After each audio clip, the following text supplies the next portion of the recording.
سب سے ملتے ملاتے عصر کی نماز کا وقت ہو گیا۔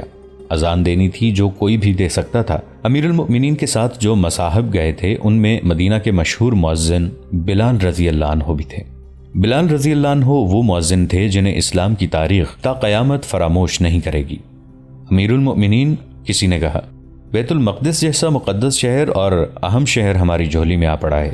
اس ایک شہر پر فتح کیے ہوئے سینکڑوں شہر قربان کیے جا سکتے ہیں۔ ایسی عظیم کامیابی کی خوشی میں آج بلال اذان دیں تو کتنا اچھا ہو۔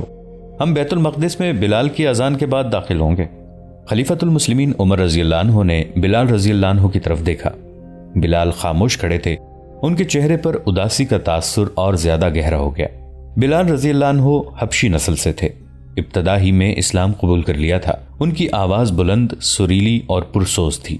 انہوں نے پہلی دفعہ اذان دی تو مسلمانوں پر تو اثر ہونا ہی تھا، دوسرے لوگ بھی مسحور ہو کر رہ گئے تھے۔ یہ بلال رضی اللہ عنہ کی آواز کا جادو تھا۔ اہل قریش نے اس آواز کو بند کرنے کے لیے بلال رضی اللہ عنہ پر اتنا تشدد کیا تھا کہ وہ بہت دیر تک بے ہوش پڑے رہتے تھے۔ جب اٹھتے تھے تو پہلی آواز جو ان کے منہ سے نکلتی تھی وہ اللہ کا نام ہوتا تھا۔ ان کی آذانیں دشت و جبل اور صحراؤں پر وجد طاری کرتی تھیں، لیکن رسول کریم صلی اللہ علیہ وآلہ وسلم کے وصال کے ساتھ ہی یہ آواز خاموش ہو گئی۔ بلال رضی اللہ عنہ نے آذان دینی چھوڑ دی تھی۔ ان کے چہرے پر ہر وقت اداسی اور افسردگی کی سیاہ گھٹائیں چھائی رہنے لگیں۔ اتنی مدت گزر جانے کے بعد آج پہلی بار بیت المقدس کے دروازے پر امیر المؤمنین عمر رضی اللہ عنہ کے مصاحبوں نے اس خواہش کا اظہار کیا کہ بیت المقدس کی فتح کے اس موقع پر بلال رضی اللہ عنہ اذان دے۔ امیر المؤمنین نے ان کی طرف دیکھا تو وہ خاموش رہے۔ بلال، امیر المؤمنین نے کہا، میں جانتا ہوں تم کیا سوچ رہے ہو، لیکن یہ موقع ایسا ہے کہ میں خود چاہتا ہوں کہ اذان تم ہی دو۔ بیت المقدس کی فتح کے موقع پر کون ایسا ہوگا جو رسول اللہ صلی اللہ علیہ وآلہ وسلم کو یاد نہ کرنا چاہتا ہو؟ بلال رضی اللہ عنہ کچھ دیر خاموش رہے۔ سب کو توقع یہی تھی کہ بلال رضی اللہ عنہ اذان نہیں دیں گے، لیکن تھوڑی ہی دیر بعد ان کے چہرے کا تاثر بدل گیا۔ انہوں نے ادھر ادھر دیکھا، انہیں ایک جگہ ذرا اونچی نظر آئی۔ وہ تیز تیز قدم اٹھاتے اس جگہ جا کھڑے ہوئے، کانوں پر ہاتھ رکھے اور برسوں بعد بیت المقدس کی فضا اس پرسوز آواز سے مرتعش ہونے لگی جو وصال رسول صلی اللہ علیہ وآلہ وسلم کے ساتھ ہی خاموش ہو گئی تھی۔ امیر المؤمنین اور ان کے مصاحبین اور تمام مجاہدین پر سناٹا طاری ہو گیا۔ جب بلال رضی اللہ عنہ کی زبان سے یہ الفاظ نکلے، محمد الرسول اللہ، تو کئی ایک افراد کی دھاڑیں نکل گئیں۔ اس سے پہلے تو سب کے آنسو جاری تھے، لیکن اپنے رسول صلی اللہ علیہ وآلہ وسلم کا نام سن کر سب کے جذبات کے بند ٹوٹ گئے، کسی کو اپنے اوپر ضبط نہ رہا۔ اذان کے بعد امیر المؤمنین عمر رضی اللہ عنہ بن الخطاب کی امامت میں سب نے نماز عصر ادا کی۔ اگلے روز امیر المؤمنین کا ایک ایلچی بیت المقدس کے اندر یہ پیغام لے کر گیا کہ امیر المؤمنین صلح کا معاہدہ طے کرنے کے لیے مدینہ سے آ گئے ہیں۔ اسقف سفرنوس اسی پیغام کا منتظر تھا۔ وہ اپنے ساتھ چند آدمیوں کو لے کر باہر آ گیا۔ معاہدے کی شرائط طے ہو گئیں اور اسقف نے شہر کی چابی امیر المؤمنین عمر بن خطاب رضی اللہ عنہ کے حوالے کر دی۔ معاہدہ جو تحریر ہوا تھا اس کے الفاظ کچھ اس طرح تھے: بسم اللہ الرحمن الرحیم۔ اس معاہدے کے تحت جو خلیفۃ المسلمین عمر رضی اللہ عنہ بن الخطاب اور اسقف بیت المقدس سفرنوس کے درمیان طے پایا، خلیفۃ المسلمین نے ایلیا یعنی بیت المقدس کے باشندوں کو اس معاہدے کی روح سے امن و امان دیا۔ یہ امان ایلیا کے لوگوں کی جان و مال کے لیے ہے، ان کے گرجوں اور ان کی صلیب کے لیے ہے، ہر عمر ہر مذہب کے فرد کے لیے ہے، تندرست کے لیے، مریض کے لیے بھی ہے۔ کسی گرجے یا کسی دوسرے مذہب کی عبادت گاہ کو فاتحین کی رہائش کے لیے یا کسی اور مقصد کے لیے استعمال نہیں کیا جائے گا، نہ انہیں یا ان کے احاطے کے اندر کسی چیز کو نقصان پہنچایا جائے گا، نہ انہیں مسمار کیا جائے گا۔ گرجوں اور دیگر عبادت گاہوں میں سے نہ مال اٹھایا جائے گا نہ کوئی اور چیز۔ غیر مسلموں پر مسلمانوں کی طرف سے مذہب کے معاملے میں کسی قسم کا جبر نہیں کیا جائے گا، نہ ان کے ساتھ ناگوار سلوک کیا جائے گا۔ البتہ ایلیا میں یہودی نہیں رہ سکیں گے۔ یہ فرض ایلیا کے باشندوں پر عائد ہوتا ہے کہ وہ یہودیوں، رومیوں اور جرائم پیشہ افراد کو شہر سے نکال دیں۔ ایلیا کے تمام شہری دوسرے شہروں کے لوگوں کی طرح جزیہ ادا کریں گے۔ شہر سے ہمیشہ کے لیے چلے جانے والوں کی جان و مال کا تحفظ ان کی اگلی پناہ گاہ تک دیا جائے گا، اور جن ملکوں کا ذکر آیا ہے انہیں چھوڑ کر باقی تمام دوسرے ملکوں کے جو لوگ اس شہر میں رہنا چاہتے ہیں رہ سکتے ہیں، انہیں بھی جزیہ ادا کرنا ہوگا۔ اگر اس شہر کا کوئی باشندہ شہر سے جانے والے رومیوں کے ساتھ جانا چاہے تو وہ خود یا اپنے خاندان کے ساتھ جا سکتا ہے۔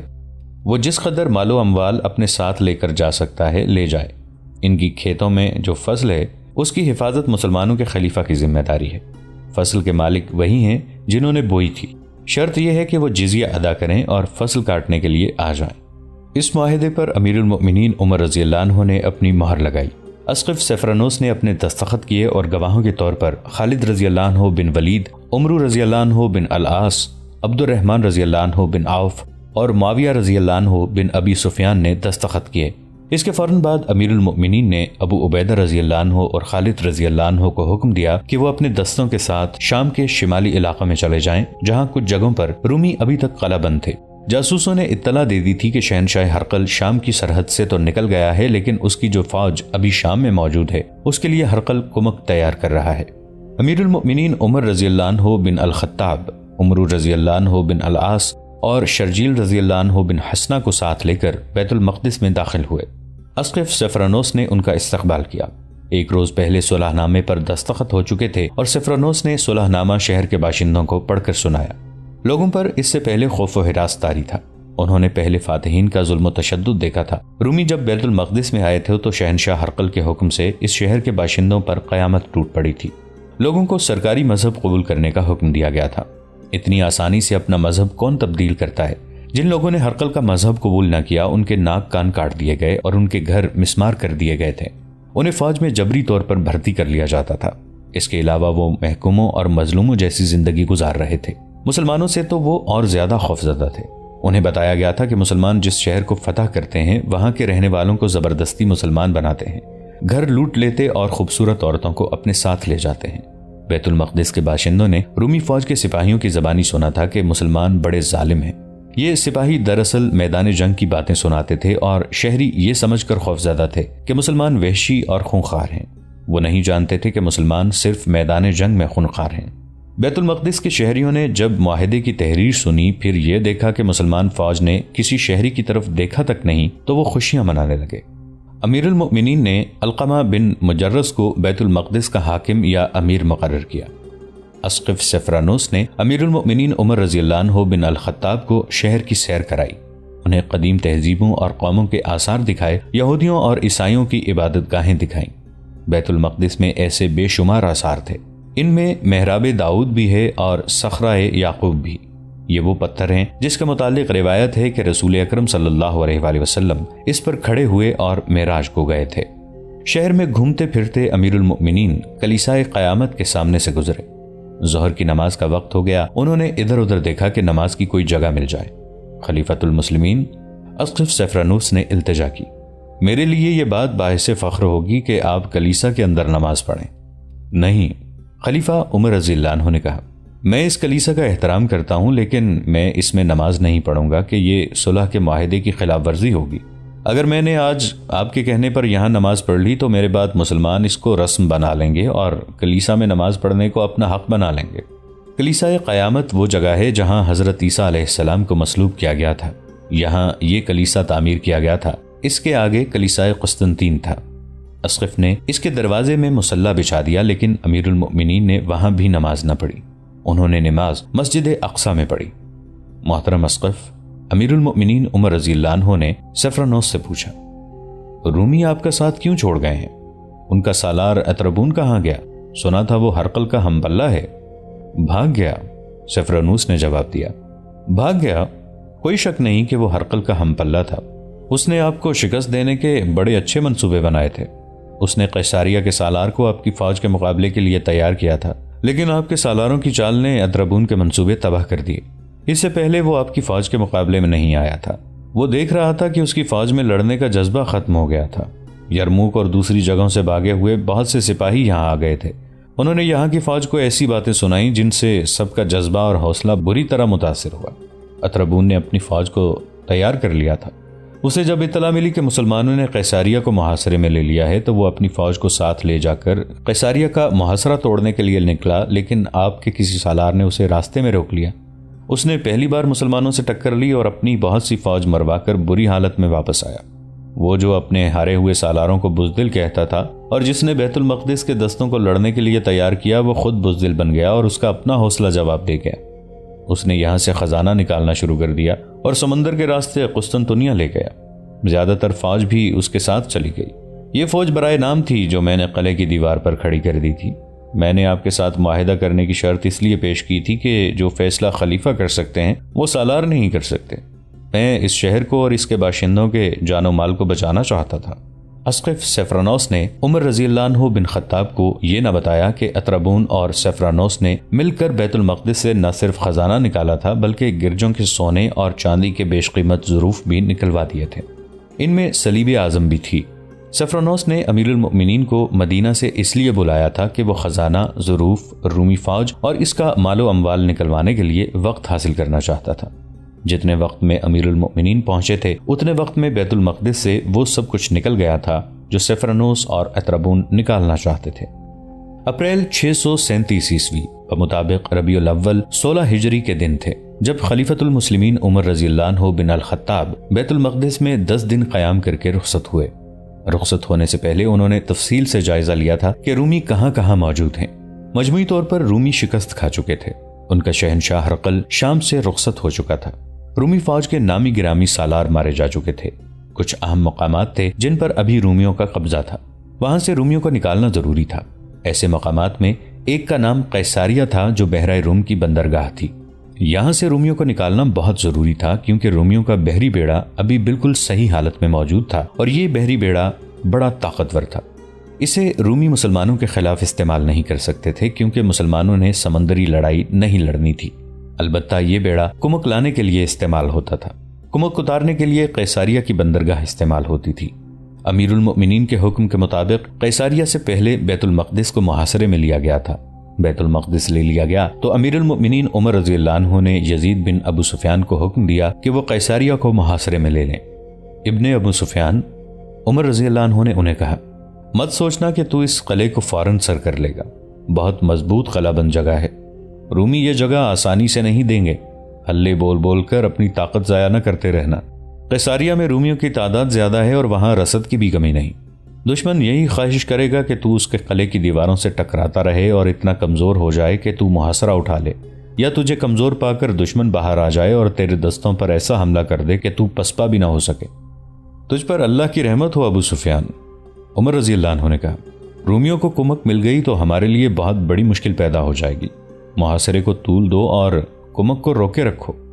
عمر رضی اللہ عنہ بن الخطاب خلیفہ تھے، امیر المؤمنین تھے، لیکن ان کا یہ دور بادشاہوں جیسا اور آج کل کے سربراہان مملکت جیسا نہیں تھا کہ گئے، کسی کو شاباش دی، کسی کو انعام و کرام سے نوازا اور آ گئے۔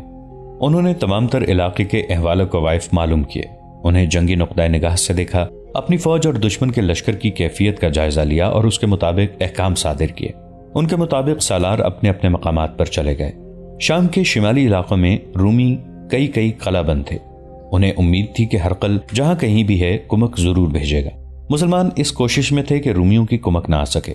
اس کوشش کی ایک کڑی یہ بھی تھی کہ یزید رضی اللہ عنہ اپنے دستوں کو ساتھ لے کر قیصاریہ روانہ ہو گئے اور اس شہر کو جو بندرگاہ بھی تھا محاصرے میں لے لیا۔ سالار عمرو رضی اللہ عنہ بن العاص اور شرجیل رضی اللہ عنہ بن حسنہ فلسطین اور اردن کو روانہ ہو گئے۔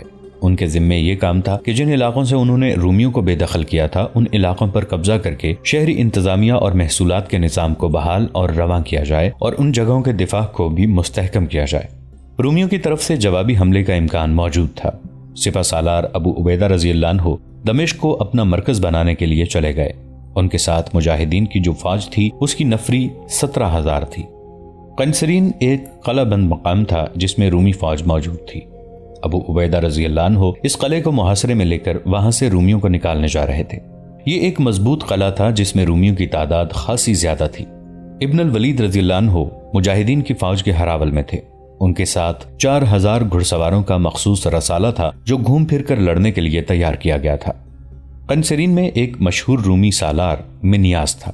اس نے دیکھ بھال کے لیے دور دور تک اپنے آدمی پھیلا رکھے تھے۔ ان میں سے ایک آدمی سرپٹ گھوڑا دوڑاتا آیا اور سیدھا منیاس کے پاس گیا۔ اس نے منیاس کو بتایا کہ مسلمانوں کا ایک لشکر آ رہا ہے جس کے ہراول میں گھڑ سوار ہیں۔ اس نے تعداد 3 اور 4,000 کے درمیان بتائی اور یہ بھی بتایا کہ ہراول کتنی دور ہے۔ منیاس نے بڑی عجلت سے اپنی فوج کو تیار کیا۔ سلطنت روما کی عظمت کے پاسبانوں، اس نے اپنی فوج کے حوصلے میں جان ڈالنے کے لیے جوشیلے انداز میں کہا، وہ بزدل تھے جنہوں نے اپنے اوپر عرب کے بتوں کا خوف طاری کر لیا تھا۔ تم میں عیسائی عرب بھی ہیں، اگر مسلمان اتنے بہادر ہیں تو تم بھی اتنے ہی بہادر ہو۔ عرب کے مسلمان تم میں سے ہیں، تم بھی اسی ریت کی پیداوار ہو۔ اور رومیوں، اس دن کو یاد کرو جب تم فاتح کی حیثیت سے اس سرزمین پر آئے تھے۔ وہ تمہارے باپ اور دادا تھے۔ تصور میں لاؤ کہ اس وقت ان کے سر کتنے اونچے اور سینے کتنے چوڑے تھے، اور آج سوچو کہ ان کی روحوں کو کتنی شرمساری ہو رہی ہوگی۔ مت سوچو کہ شہنشاہ ہرقل بھاگ گیا ہے۔ روم کی عظمت کو، صلیب اعظم کو اور بیت المقدس کی آن کو اپنے سامنے رکھو۔ پھر سامنے رکھو اپنے سالار اطربون کی بے غیرتی کو، جس نے عیسیٰ کے شہر یسوع مسیح کے مسکن کو تمہارے مظہر اور تمہارے عقیدوں کے دشمن کے حوالے کر دیا ہے۔ تصور میں لاؤ اپنی بیٹیوں اور اپنی عورتوں کو جو اب مسلمانوں کے بچے پیدا کریں گی۔ اپنے آپ کو دیکھو، تم ہار گئے ہو تو باقی عمر کے لیے مسلمانوں کے غلام بن جاؤ۔ آج تم کس شان سے، کیسے جاہو جلال سے گھوڑوں پر سوار ہوتے ہو۔ تم نے اگر ہتھیار ڈال دیے تو گھوڑے کی سواری کو بھی ترسو گے۔ تم استبل کے ملازم ہوگے اور گھوڑوں کی غلاظت صاف کیا کرو گے۔ مت خون گرما ہمارا اے سالار، ایک سوار نے بڑی ہی بلند آواز میں کہا۔ کیا تو سمجھتا ہے کہ ہم لڑنے سے منہ موڑ گئے ہیں؟ کیا تجھے ہماری جرت اور غیرت پر شک ہے؟ اے تنومند گھوڑے کے بہادر سوار، منیاس نے کہا، میں شک کیوں نہ کروں؟ ہمارا کون سا سالار ہے جو میدان سے نہیں بھاگا یا مارا نہیں گیا؟ اطربون جو ہرقل کا ہم پلہ تھا، کتنے دعوے کرتا تھا مسلمانوں کو کچل دینے کے، اب وہ کہاں ہے؟ ایک دن بھی نہیں لڑا اور ایلیا سے بغیر لڑے بھاگ گیا۔ کیا اسقف اعظم سفرنوس کو تم اپنا مذہبی پیشوا مانو گے، جس نے قلعے سے باہر جا کر مسلمانوں کے خلیفہ کے استقبال کیا اور اسے کہا کہ کلیسائے قیامت میں نماز پڑھو؟ اس نے یہ بھی نہ سوچا کہ وہ اپنی عبادت گاہ اپنے مذہب کے دشمن کے حوالے کر رہا ہے۔ تم نے ثابت کرنا ہے کہ تم اتنے بزدل اور بغیرت نہیں۔ اگر تم ثابت قدم رہے تو شاید کمک آ جائے، مگر مجھے کمک آنے کی کوئی امید نہیں، نہ میں کمک کی ضرورت محسوس کرتا ہوں۔ ہم لڑیں گے سالار محترم، پہلے ایک بار پھر کئی آوازیں بلند ہوئیں۔ ہمیں بزدل اور بغیرت نہ کہ سالار، آزما کے دیکھ، باتوں میں وقت ضائع نہ کر۔ ہم ایک دن میں محاصرہ توڑ دیں گے، ہم محاصرے تک نوبت نہیں آنے دیں گے، سالار منیاس نے کہا۔ ہم دشمن کو قلعے سے دور راستے میں روکیں گے، میں تم سے آگے ہوں گا۔ مورخوں نے لکھا ہے کہ رومی سالار منیاس جرت مند سالار تھا، جس کی جارحانہ قیادت مشہور تھی، اور اس کی دوسری شہرت یہ تھی کہ وہ اپنی فوج میں ملنسار اور ہر دل عزیز تھا۔ وہ سپاہیوں سے محبت اور شفقت سے پیش آتا تھا اور سپاہی اسے محبت کرتے تھے۔ اسے اتنی جوشیلی اور جذباتی تقریر کرنے کی ضرورت ہی نہیں تھی۔ مورخوں نے یہ بھی لکھا ہے کہ اس کا سامنا مسلمانوں سے نہیں ہوا۔ وہ سالار تھا، جب اسے خبر ملتی کہ فلاں میدان میں رومیوں کو شکست ہوئی ہے تو وہ شکست کی وجوہات پر غور کرتا تھا۔ اسے خالد رضی اللہ عنہ کے مطابق بتایا گیا تھا کہ اس کی جنگی چالوں کو کوئی قبل از وقت سمجھ ہی نہیں سکتا، اور وہ غیر معمولی طور پر دلیر آدمی ہے۔ وہ کوئی جن بھوت تو نہیں، منیاس نے کہا۔ اس سے شکست کھانے والوں نے اسے مافوق الفطرت بنا دیا ہے۔ وہ جھوٹ بولتے ہیں، شکست کھانے والے اسی طرح جھوٹ بولا کرتے ہیں۔ میں ہرقل کو خالد بن ولید کی لاش دکھاؤں گا۔ رومی سالار منیاس کی قیادت میں قنسرین میں مقیم رومی فوج رکے ہوئے سیلاب کی مانند باہر نکلی۔ اس کا انداز جوشیلا اور جارحانہ تھا، اس کی رفتار تیز تھی۔ ادھر خالد رضی اللہ عنہ کے 4000 سوار فاتحانہ شان سے چلے آ رہے تھے۔ وہ عام کوچ کی ترتیب میں تھے۔ انہوں نے قنسرین کے قریب جا کر رکنا اور باقی فوج کا انتظار کرنا تھا۔ قنسرین سے چند میل دور حاضر ایک مقام تھا جو راستے میں آتا تھا۔ خالد رضی اللہ عنہ کا دستہ جب حاضر کے قریب پہنچا تو دیکھ بھال کے لیے آگے گئے ہوئے مجاہدین میں سے ایک واپس آیا اور خالد رضی اللہ عنہ کو اطلاع دی کہ رومیوں کا کثیر تعداد کا لشکر آ رہا ہے۔ خدا کی قسم، خالد رضی اللہ عنہ نے للکار کر کہا، میں امین الامت کا انتظار نہیں کروں گا۔ باقی لشکر امین الامت ابو عبیدہ رضی اللہ عنہ کے ساتھ پیچھے آ رہا تھا۔ خالد رضی اللہ عنہ کو انتظار کرنا چاہیے تھا کیونکہ رومی لشکر کی تعداد زیادہ بتائی گئی تھی، لیکن خالد رضی اللہ عنہ کی سرکش طبیعت انتظار پر آمادہ نہ ہوئی۔ انہوں نے اپنے دستے کو نہایت سرعت سے جنگی ترتیب میں کر لیا۔ اس سوار دستے کو پلک جھپکتے ایک ترتیب سے دوسری ترتیب میں ہو جانے کی ٹریننگ دی گئی تھی۔ دونوں فوجیں حاضر کے مقام پر آمنے سامنے آئیں۔ رومی سالار منیاس کو توقع تھی کہ مسلمان جنگ سے پہلے کے رسم و رواج کا مظاہرہ کریں گے۔ مثلاً ان کا سالار ذاتی مقابلے کے لیے رومی سالار کو للکارے گا۔ ایسے چند ایک مقابلے ہوں گے، پھر دستوں کو ترتیب میں کیا جائے گا، لیکن مسلمان سوار رکے بغیر ایسی ترتیب میں ہو گئے جسے منیاس سمجھ ہی نہ سکا۔ اتنے میں اس پر حملہ ہو چکا تھا۔ منیاس اپنی فوج کا حوصلہ بڑھانے کے لیے آگے تھا۔ اس کے گرد محافظوں کا حصار تھا جو خاصا مضبوط تھا۔ دوستو، آج کے لیے اتنا ہی۔ اسی کہانی کی اگلی قسط کے ساتھ بہت جلد حاضر ہوں گے۔ نیچے کامنٹ سیکشن میں اپنی رائے کا اظہار ضرور کیجیے گا۔ ہمارے اس چینل کو سبسکرائب کر کے نیچے موجود بیل آئیکن کو بھی ضرور کلک کیجیے گا۔ اگلی ملاقات تک کے لیے ہمارا اور آپ کا اللہ نگہبان۔